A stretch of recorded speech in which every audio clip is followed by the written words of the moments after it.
Or ici en Europe, nous voyons des gens qui viennent à l'église, on dirait qu'il y a Bazoya Kapa Banganga, on dirait Bazoya Kapa ya voyant, donc on dirait Bazoya Kapa ba féticheur, ba marabout. Et sur le slogan il y a infiltré, il y a qu'on soit miracle, il y a qu'on soit liba non. Parce que tout le monde a en Europe, nous connaissons Coutinho Fernando. D'ailleurs, tant que tout le monde qui même yo, vous allez vraiment là-dedans. Donc, vous avez la 4. Tout le monde qui participation à Bino parce que Billy les a koloba. Tout le monde qui ne connaît pas collègue Nabino, pasteur Coutinho Fernando, archibishop Nenga ko ça la culte action de grâce à Onakati à Paris. Bon, là qui c'est qui vraiment que oui, biso doza na kata Paris. Mais pasteur, pourquoi division? Pourquoi pasteur monsieur ba mona na quitté? Pour na nini? To bolobi ke biso tozo landa lokolo na bino. Bino boza ba père. Biso tozo ko landa bino boza ko encadrer bino. Allez les voir. Pourquoi il faut se poser mon publicité? Internet, to YouTube, to réseaux sociaux, et ça va moyen on dit ba pesibiso pour to évangéliser. Pour to gagner ba âme. Mais dommage qu'il y a certaines personnes qui se prétendent être des hommes de Dieu, qui ne reconnaissent même pas, qui ne connaissent même pas supérieur dans ce sens de principes ecclésiastiques et de l'évangile. Oui, dénoncer, mais de quelle manière tu dénonces? Est-ce que nous voulons enrichir l'enfer, dépouiller le royaume de Dieu, ou nous voulons réellement dépouiller l'enfer et enrichir le royaume de Dieu? Est-ce que Batouazou semble la poto? Est-ce que Batouazou Kobonde là? Parce que le kata poto, pourquoi question on a le kata poto la kata Europe, tout le monde a ex-pasteur, ex-diacre, ex-maman prophétesse. Est-ce que la poto, est-ce qu'en Europe tout entier, pasteur, mais quand vous aidez Bisson, la réponse au pasteur. Et puis préméditer qui va filmer, Batouba Mona. Ce qu'on faut tout l'andaper tout va filmer le romba avec sa batou. Imagine va payer sa église. Parce que ce que c'est l'église locale, il y a un de qu'on évangile c'est qui Yamina. Et ça qui ça c'était l'église que Christ et bango. Tant que nous on a réseaux sociaux. Donc bolibo diaboliser l'église union surtout qui va ça la makamwana. Mais pourquoi les lots oyo tout le monde a les choses sur basali na nzambe baza côté à parole té. Et comme kaka na carte internet et comme content on so na ko dénoncer, ngai na ko dénoncer, na ko bimisa bino na poisa. Parce que na Bible na ngana simbiawa, banda na Genèse et Apocalypse papa, na moni sika mo walobite ke pasteur na banoloba, na ko bimisa na poisa, ngana za ko panza. Lisusu. Na zana pona ko talisa batu, bolingo ya nzambe pe ma nzambe. Nani na mbeli na yemoko na akope ko soka kana mbeli moko akataka biloko. Lo lemu ga yo moko ko pe ko swango. Problème na passé Francine là, exacte que azoko pousser batu basala mabe. Azo la ksa batu ke tozaka na kata famille kameko ya. Mais ndeni to ko traiter makambo so bana nzambe. Vandi na internet, vandi monde ba ozo baza ko finga pasteur Francine là. Yo moko vandi, mais mutu moko aleki na internet soit na télévision. Aza ko loba mabe to ko finga pasteur lo. Ça la ndenge ni pasteur. Et d'abord et en plus mutu moko aleki abongo la lobi ya bongo le motema. Mais à lebi à bongo motema na bani ko finga siko pasteur Francis Lola au vandi vraiment na madame na bana bazotala ou bien les enfants to ba moni bazo finga papa na bango ça la ndenge yo mona ba ndenge ni.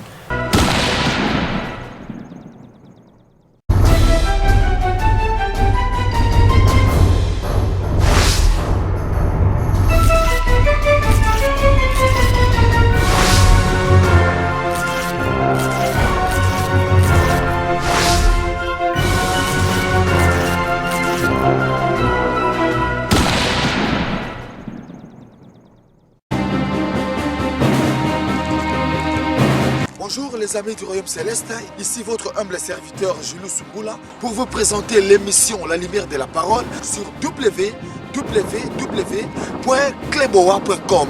Toi serviteur ou servante de Dieu, nous avons besoin de vous pour exprimer et éclaircir les enfants de Dieu la parole vivante sur www.kleboa.com. Merci. Oui, bien aimé dans le Seigneur, nous sommes vraiment à Zamalam. Nous avons toujours la quatrième mission, nous avons qui allait faire toute l'émission, mes disciples. Donc nous sommes là, il y a émission La Lumière de la Parole. Ils allaient transformer la vie à Bananzambe, l'image à Jésus-Christ. Donc transformation de vie à l'image de Jésus-Christ. Nous sommes évangéliste Massamba. Donc nous sommes Ikoli, Karine, nous sommes Timba Yakalao. ndenge ça koloba ba serviteur de Dieu vraiment a to une mission vraiment nzambe asana biso donc tokutana bino na suka ya mission na biso.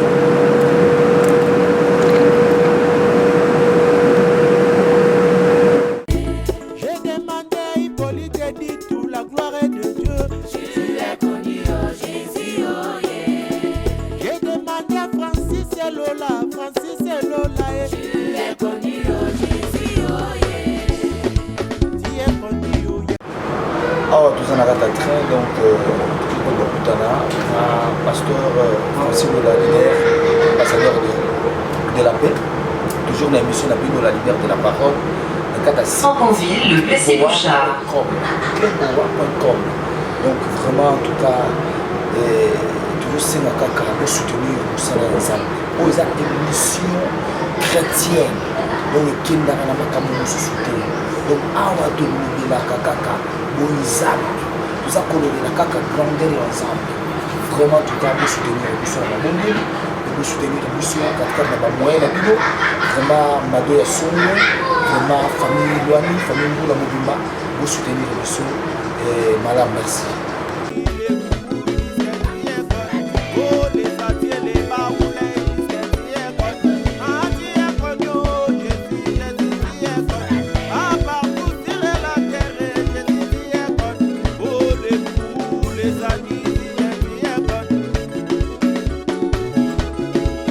Bien-aimé dans le Seigneur, le lot toye kokutana na pasteur Francis Lola, leader de la ambassadeur de la paix, Batela Kimia. Donc le lot toye kokutana na le grand serviteur de Dieu, tout cela bonzambe.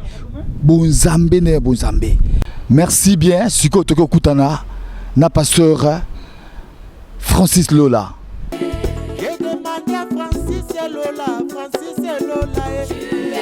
Bien-aimé dans le Seigneur, Shalom.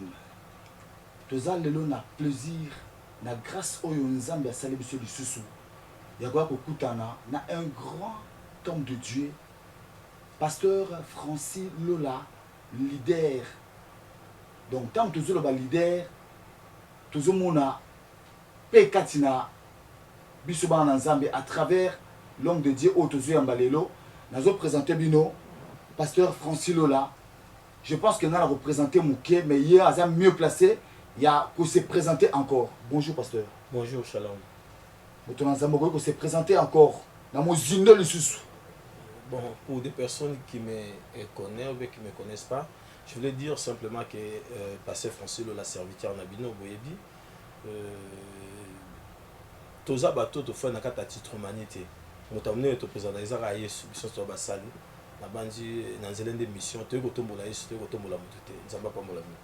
Merci beaucoup, pasteur. Toza vraiment ces mots. Mais pasteur, sans plus tarder, tu limite vraiment. Pasteur Francis Lola, Ayambi Yesu, Mbula Nini Pe, et Saramandenge Nini, qui est le pasteur Francis Lola, a commis moi dans l'ensemble et que soit ministère. Mais ayamba Yesu ndenge nini na circonstance nini o sala que pasteur Francis Lola a comme moi d'abord ya Nzambe. Tu peux kobota ba sika. Merci pour la question. Anna, je crois que la Bible nous dit que Dieu nous a élus avant même que ce monde soit fondé dans la présence de Dieu. Nous avons dit qu'un jour moi on a eu mais il y a eu toujours des rencontres personnelles avec Dieu, comme Totali, femme samaritaine, Totali, Paul Nanzela Damas, Totali, apôtre Jésus. Donc chacun de nous a déjà rencontré le Seigneur. Je parle bien sûr des convertis. Dans l'histoire, il y a passé Francis Lola, dans la conversion. J'ai toujours dit cela, même dans les journaux, on a d'abord Motoyo à Botami la famille chrétienne et puis Bisso Touti na catholique, donc c'est-à-dire parents n'anga bazalaki église catholique, donc voilà. Et c'est à un moment donné de la vie que Bandekomo bazana ba groupe de prière quand na quartier na Bissona, et il y a une sœur que je n'oublierai jamais, donc elle s'appelle Martine, sœur Wanande Mutaiko Talisangai Bolingo Nzambe. Et puis tu connais un groupe de prières qui s'appelle Lanzela, la sœur Ronande, Ngai, Naïmba qui est sur le coup la Mokonzipe, Mobix. Mais en dehors de cela, nous avons l'église catholique, tous les baptêmes, tous confirmation makambo nyonso tokozwa na kati église catholique mais koyamba Yesu rencontre personnelle na sens ya reconnaître que Jésus comme Seigneur et Sauveur sur la sœur Martine na voix na ye na canal na ye na nzela na ye nde na yamba Yesu lokola mokonzi mobikisi. Et voilà le départ il y a vie nouvelle il y a passé Francis le bien et la nouvelle naissance. Ah, tout ça vraiment la plaisir et à Boyoka brièvement le ligne pasteur a expliqué biso nini nini ayamba qui Yesu vers les années 82. Ah, donc vers les années 82, est-ce que Yoso Bandeli Moussala Nzambe, Ngana Yebite, mais pasteur François Lola Abengamaki déjà. Donc, et c'est son makasi, il y a une jeunesse Mobimba, et l'équipe na kati ya Magamba Nzambe. Donc, mais pasteur, comment on a kati Europe? Okuta banani oyo babanda kusala musala ya Nzambe, oyo kuta moko mibale, oyo yebi, ozo reconnaître que bateau na kuta ki bango na kati ya Europe. Babanda pe musala. Bon, na histoire nyonso ya musala nyonso ya mokili, même ata Yesu akutaki de Jean-Baptiste bazalaki. Donc même ata oyoki ki Abraham babenge père de la foi, mais avant yoki ba Noé bazalaki.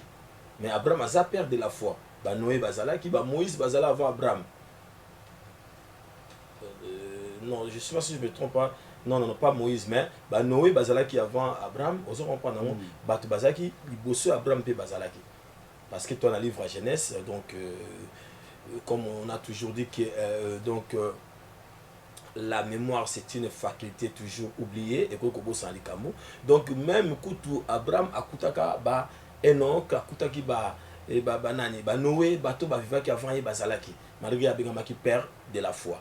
Donc pour dire que pasteur Francis Lola yemuta bandeli kambanzambete koyeba pe nzambe be côté nzambe na mokili pasteur Francis Lola aza premier pasteur te aza pe pasteur pe asuka te aza pe ote nzambe élevé da suka mazaka muto nzamba bengi na kati ya batu pour apporter pe pierre na génération na ye. Mais pour l'histoire de l'évangile des réveils en Akata France, il faut autant la histoire de nini ezalaki. Donc pour ngai no onga na yibi na kutaki na époque wana bato to ko respecter to ko considérer oya omona bato ko amneti ba apôtre Mathieu Kayeye ba apôtre Bolamba donc to kutaki déjà ba papa Zimakala, tukutaki ba pasteur Kani, tukutaki ba Petrus, tukutaki ba Mongolo, tukutaki ba to bazalaki nani susu pasteur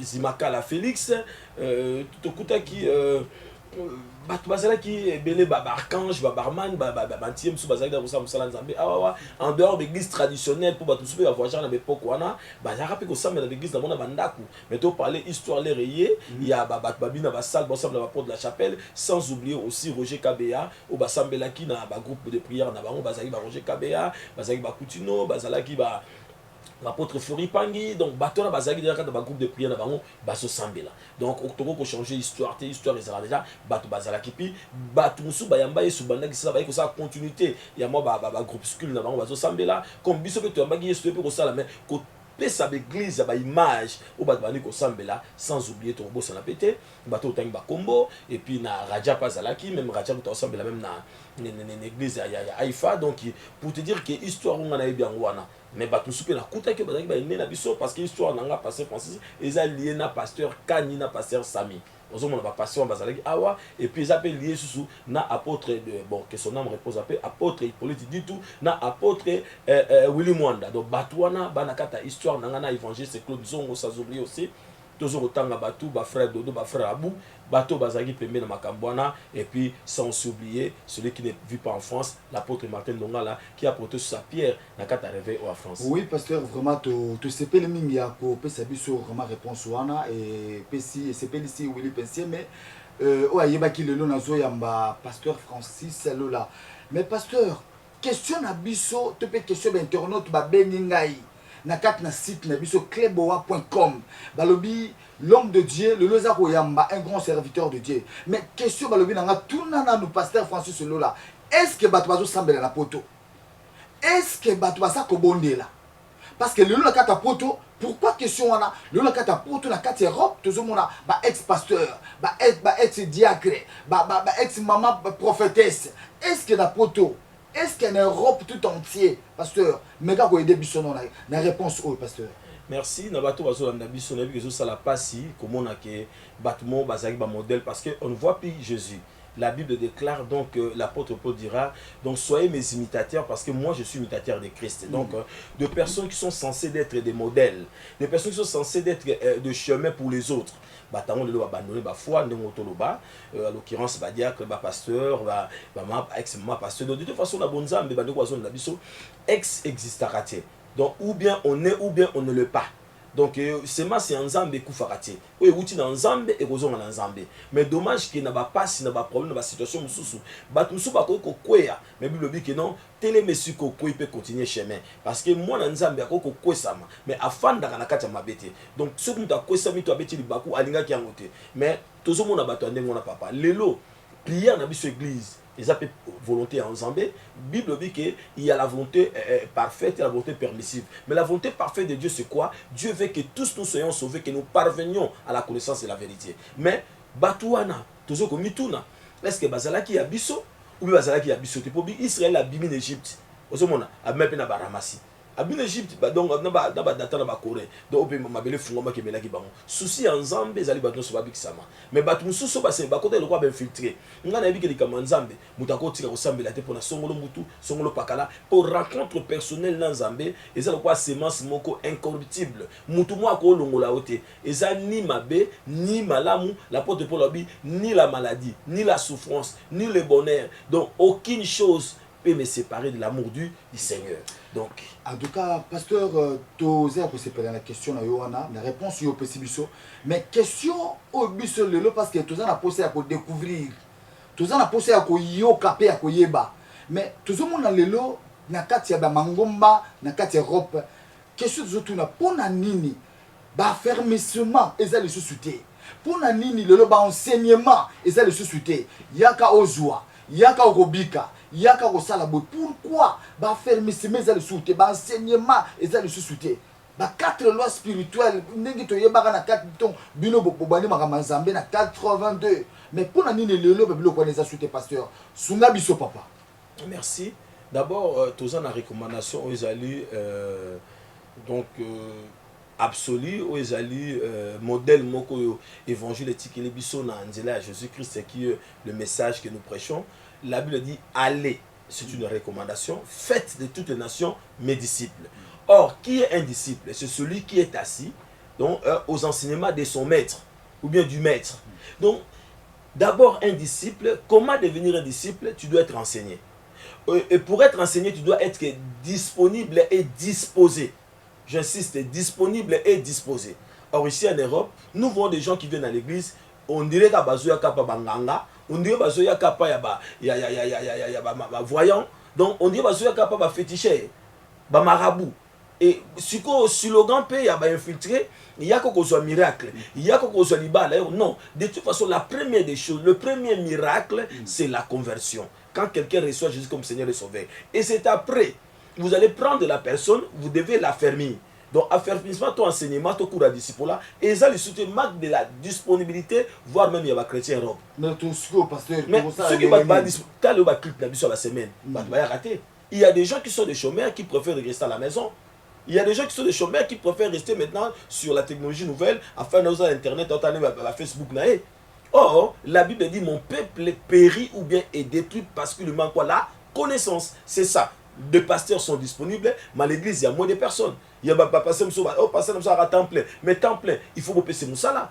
Il faut si à cause de pasteur, je demanderai à ce pasteur d'être réellement disponible pour le peuple de Dieu. Il faut que le peuple soit affermi. Faute de quoi, tout le monde a des dégâts, tout le monde a des dégâts, parce que la personne qui n'est pas affermie ne maîtrise pas bien la parole. Et celui qui ne maîtrise pas bien la parole, on sait qu'il n'a pas faute de dégâts. Mais pasteur, tu as ta place sur le but que pasteur bien comment vendre la carte internet. Mais pasteur, tu limite mais pourquoi les lots oyo tout le monde a le sous basali na Nzambe baza côté à parole te. Et comme kaka na carte internet et comme quand on so na ko dénoncer, ngai na ko dénoncer, na ko bimisa bino na poisa. Parce que na Bible na ngana simbiawa bana na Genèse na Apocalypse papa na moni sika mo balobite ke pasteur na banoloba na ko bimisa na poisa ngana za ko panza ngana za ko eza mateya eza le société même na internet peuple ça se édifié. Mais yo zo lo banene pour la situation. D'abord Bible le dit que na niveau il y a faute, tu erreur. Si tu vois ton frère commet quelque chose qui n'est pas bien, tu dois premièrement d'aller le voir. Pourquoi que se poser mon temps public? Internet, to YouTube, to réseaux sociaux, ils ont un moyen on a pour évangéliser, pour gagner ba âme. Mais dommage qu'il y a certaines personnes qui se prétendent être des hommes de Dieu, qui ne reconnaissent même pas, qui ne connaissent même pas supérieur dans ce sens de principes ecclésiastiques et de l'évangile. Oui, dénoncer, mais de quelle manière tu dénonces?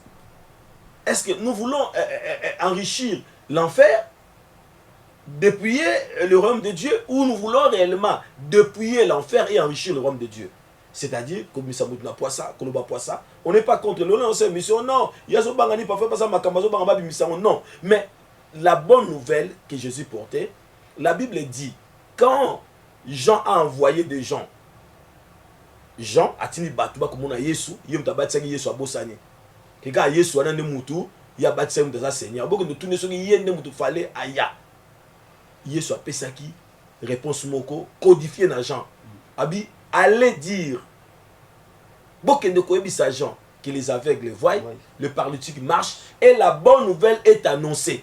Donc, biso, tozana, principe to fandi na moboko, que aveugle bazomona. Comment on est aveugle les ali, muto azotambola parfois na kosizanga koyeba, akuta na Yesu amoni ke Yesu tanzambe. Ba paralytique bazotambola, et ça quand ba koka bato ba paralytique bazotambola, c'est-à-dire que muto donc ba nokene bisika mabe sa buka na makolo, botambusi na nzela ya nzambe. Mais bonne nouvelle, ezali sango malamu. Sango malamu eza mafinga te.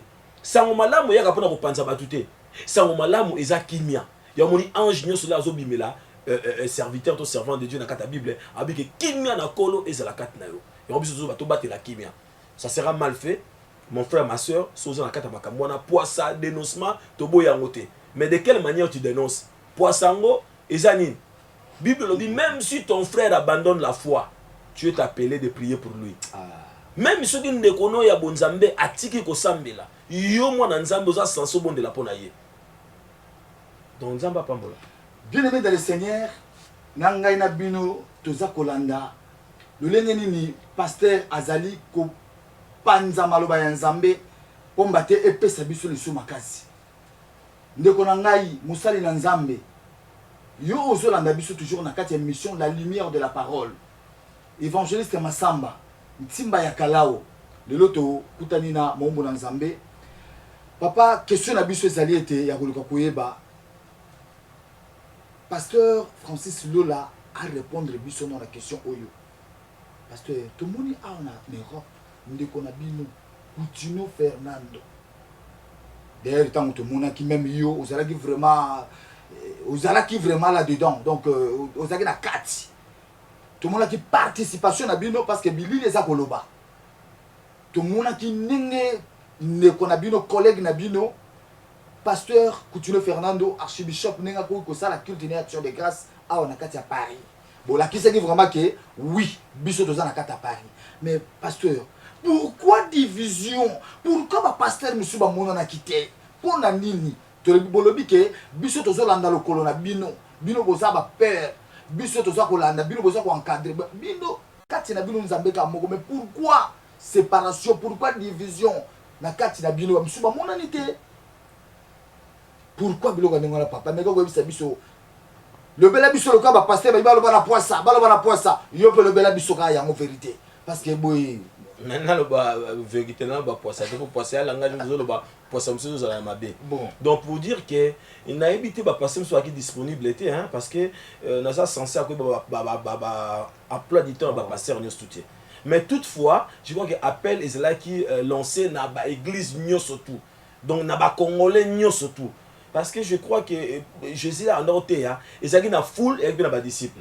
Mais dommage que le jour où on a qui foule, bateau va sembler rater baye, parce que bana Congo bayaki, pour battre l'un de qu'on a bango, pasteur d'abord on soit de qu'on a bango, musu azaki mon commune na bango, musu azaki mon quartier na bango, musu azalaki ne balbaka que mutu nzamba linga lo balika bato baye, parce que Jésus n'est pas simplement suivi par ses disciples ni par des croyants. mais même la foule qui venait juste écouter le message de Jésus. Je ne dis pas qu'écoute nous c'est Jésus, mais ceux qui ne croient pas, ça témoignage mon besoin qui est édifiant, rendre culte action de grâce par rapport à mon Nzambe, qui est.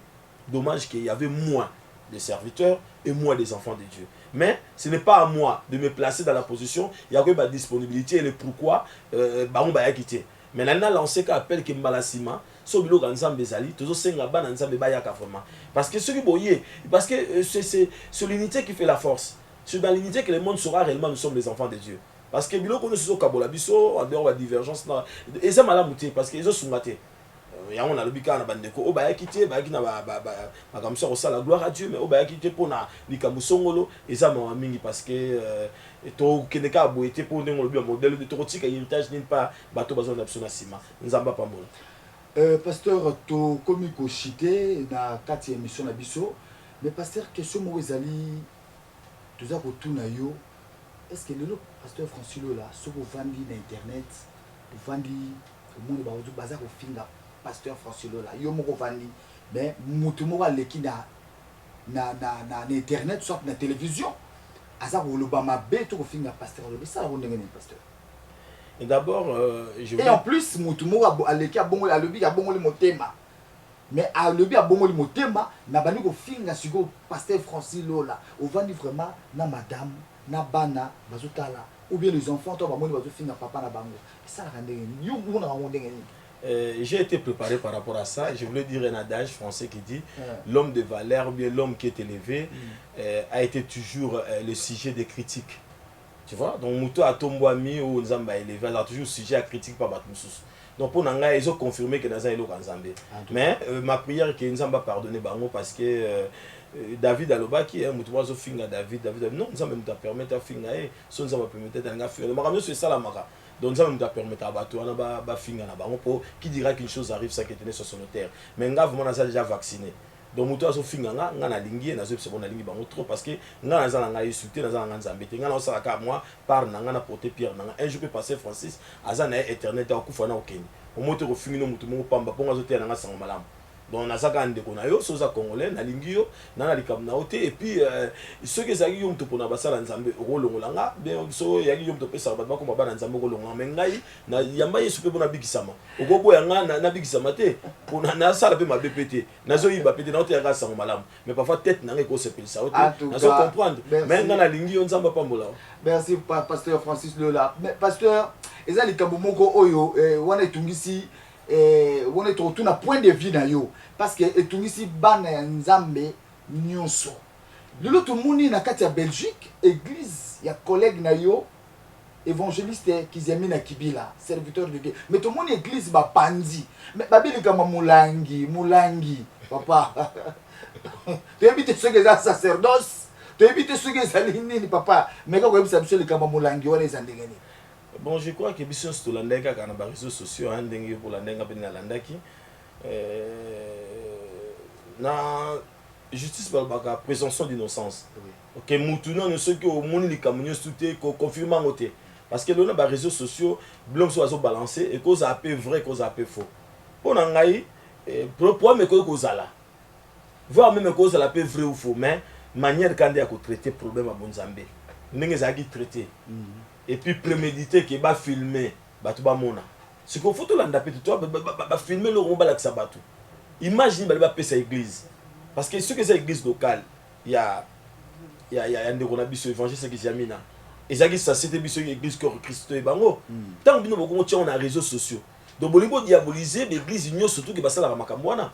Et ça, un problème interne, il y a une cuisine interne, il y a l'église locale. Au fait, il y a une église locale. Mais pasteur, oui, pasteur, s'il te plaît, pasteur Francis Lola, il y a ça qu'on défendre les cas comme Mabe.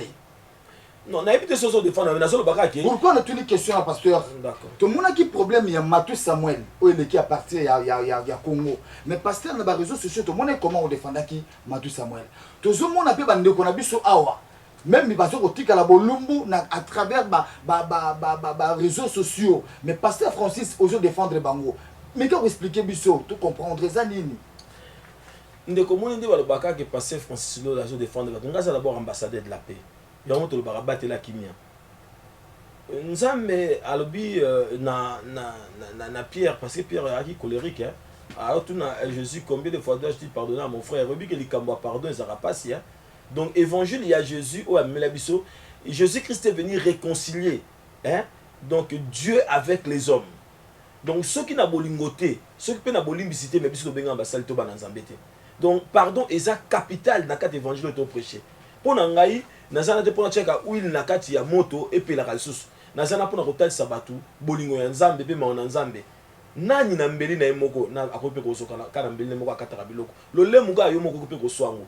Problème na passé Francine là, ezate que azoko pousser bato ba sala mabe. Azo lakse bato ke tozaka na kata famille kameko ya. Mais ndenge ni to ko traiter makambo so ba na nzambe. Matou Samuel, je l'avais condamné. Mais je dis que non, non. Et ça, malade, tu peux étaler dans les réseaux sociaux. Et ça, bonne nouvelle. Et de quoi, j'avais condamné. Mais biloko toujours là qui s'abattu. Est-ce que ça évangile? Est-ce que ça bonne nouvelle? Est-ce que tu as tenté au atelier, tu as partagé parole, némobi ba 4 l'hospital, ba campus pour Christ, ba moukinche, ba non ça avec ça, tout le monde va te belé, ba passer coutuno, puis ba non ça. Mais pourquoi pas biso peut te ko ça là on a sens wana. Que ça vraiment malamu, tout ça des missions moko donc ozo ko éduquer ba tout, ozo ko édifier ba tout, ozo ko maintenant sens moko ya progression na niveau ya foi na bango. Que kaka o yo kay kunate, ngas ko nazala nga porter ya mauvaise nouvelle te bato ba roselanga passer pour ça bisa muna poisa na otira bisa muna poisa te ata na moni muta ona obondela pona ye mais ngai nde na lingite musala tozo sala e beba e koma ke bato so bacha bango na kati ya même sac yango tozo ba ke non mabeko iko sala mais façon ya ko traiter mabe na biso faut zala ndenge moto na bata mokili. En tout cas merci beaucoup pasteur to komi presque na suka émission na biso to muto yeba enseignement nini oyo église aza ko bongisa pour le moment. Message d'une clé aux églises à Zanango. Message clé, et c'est d'abord église et kokiko biki sa maté to ko siko la maté ceux qui bolingozate. C'est le message d'amour. C'est le message d'amour. L'amour est plus fort que la mort. L'amour est plus fort que la mort. Ouais. Mais pasteur, na église oyo zako kambasikoyo. Message nini oyo peuple de Dieu bazakolanda. Tout ça un message à foi. Voilà. Message à foi au tozalango pendant 3 mois oyo. Si on comme la foi il y a changement de nom. La foi qui change de nom. Foi où échange qui Jacob menteur voleur et comme ça qui Israël. Donc tout comme attend OK. Donc chaque personne doit faire une expérience personnelle avec Dieu. On a des prières, les lokomaka, oh retraite ezate, jeûne ezate. Non, mais quand on ça là le quoi Jacob Boutou Mobimba, la Bible déclare dans le livre de Genèse chapitre 32 verset 23, Jacob a laissé ses femmes et ses troupeaux, ses enfants, et cette nuit-là, il est resté seul devant la présence de Dieu pour chercher la face de Dieu. Un homme est sorti et Jacob avait dit à cette personne qui était là, Dieu lui-même, comme la Bible définit, je te laisserai jamais aller tant que tu ne m'as pas encore béni. Abunda kina mutuana butu mobimba mutuabi tikana kende parce que ton ezotanabi je te laisserai jamais partir tant que tu n'as pas encore béni. C'est alors que Jacob batoucha qui est na hanche na voiture na ye a combien coûte ko boiter, c'est alors que la personne que Dieu répondra à Jacob, il dira ceci, tu as lutté contre Dieu, contre les hommes. Ton nom ne sera plus Jacob, mais tu seras désormais appelé Israël parce qu'il avait lutté avec Dieu. Donc c'est-à-dire que c'est le temps de changement de nom. Basi ba peso ba comme Mouyibi, o ba peso comme sans papier, o divorcé, kisita, ba peso ba comme mingi belé chômeur, ba peso ba comme pauvre. Moza na kombo moko nzamba zolinga benga yo. Ma vozo kombo wana lekisa butu mobimba. Koluka retraite ya yo moko ko sala, jeune na yo moko. Tika mwasi, tika bobali, tika bana luka na longa nzambe. Nzamba na ko mi révéler kat na yo. Ndenge je de nzamba benga ko bi voyant héros, je dois bi oh, nganaza le plus petit famille nganaza pauvre. Nzamba bengi voyant héros. Mais chacun de nous a un nom que ses parents ne lui ont pas donné, ni batamokil ba pesi mais ezaya nzambe. Comme on a allé vainqueur, comme on a allé molongi, comme on a allé muto atombo ma pozo ango, faut l'exa butu. La foi qui change le nom, c'est la foi de Jacob. Toute la nuit, il avait lutté avec Dieu. Il est sorti vainqueur. C'est pour la première fois. Nathan dans la Bible avec quelqu'un a vaincu Dieu. Est-ce que nzambe ba ko longa? Mais alonga ki nzambe na nzela mabonde lite ko umela wana. Bible dans Luc chapitre 18 verset 3, la veuve unique, la veuve qui allait chez le juge unique, annonce qu'il a toujours appelé ça y est solution bien ça la justice dans le problème là. Tellement elle insistait. La Bible déclare que le juge qui n'avait l'égard à personne a fait justice à cette veuve. pour vous dire simplement, Jésus a dit, donc, et les élus de Dieu, qui prient, qui crient, chaque jour et chaque nuit, nous allons répondre de Bangoté. Et Jésus a dit, si quand le Fils de l'homme plutôt reviendra, trouveras-tu de la foi? Ndeko, Nanzela Kondimakande, Okoki Kokisabilo, Konuso Ambosenga, Zamba Pambola Bino. En tout cas, Nzambe a Pambola Bino, Nzambe a Pambola Fifi Botuli, Nzambe a Pambola Kareni Koli. Pasteur, est-ce que ça a battu Balé Missa Togo Kopé Savon quand même pour t'emboter à Pampa? Ma belle amie Zarafe, on peut s'emboter comme ma banque. Non. Papa, ça c'est l'émission chrétienne. Merci. De son lobby, Shalom n'a pas pasteur Nyoso. Voilà. Shalom n'a pas apôtre Nyoso. N'a pas Nzambe Nyoso. Shalom, Telegino Mingi. Tobateli Kimia. Et si je peux juste dire à ma très chère épouse, maman Ariette, ma femme, ainsi que maman Ariette Lola et mes enfants. Et tous les chrétiens de l'ensemble de l'église à volonté de Dieu, c'est moi votre passage, je vous aime beaucoup. Et tous les chrétiens dans le monde entier, Nzamba Pambola Bino, Tobateli Kimia. Nzambe a Pambola Bino, to Zaraki. Na pasteur Francis Lola, ambassadeur de la paix, Batela Kimia. Vraiment, que Dieu vous bénisse. Vous allez toujours na site kleboa.com de la nation. Oya Bombanaka. Nzambe Pambola Bino. Amen. Oh, que Dieu soit loué. Bien-aimé de le Seigneur. Nzambe vraiment dans le coup, bomba de tout ça, la émission Kitoko. Oizali, on toujours pour la bonne Nzambe. Vraiment, Nzambe Pambola Bissonyoso. Zamba sana biso nyonso toujours c'est kaka ba soutien na bino pour l'émission La Lumière de la Parole tobo sanate Kleboa de la nation Papi Kene tobo sanité bon anniversaire na Matika Songo vraiment un serviteur de Dieu il y a Kinshasa il y a Europe il y a Asie Océanie partout ici kabana Nzambe bazali Nzambe apambola bino ciao. Bonjour les amis du Royaume Céleste, ici votre humble serviteur Jules Sungula pour vous présenter l'émission La Lumière de la Parole sur www.kleboa.com. Toi serviteur ou servante de Dieu, nous avons besoin de vous pour exprimer et éclaircir les enfants de Dieu la parole vivante sur www.kleboa.com. Merci.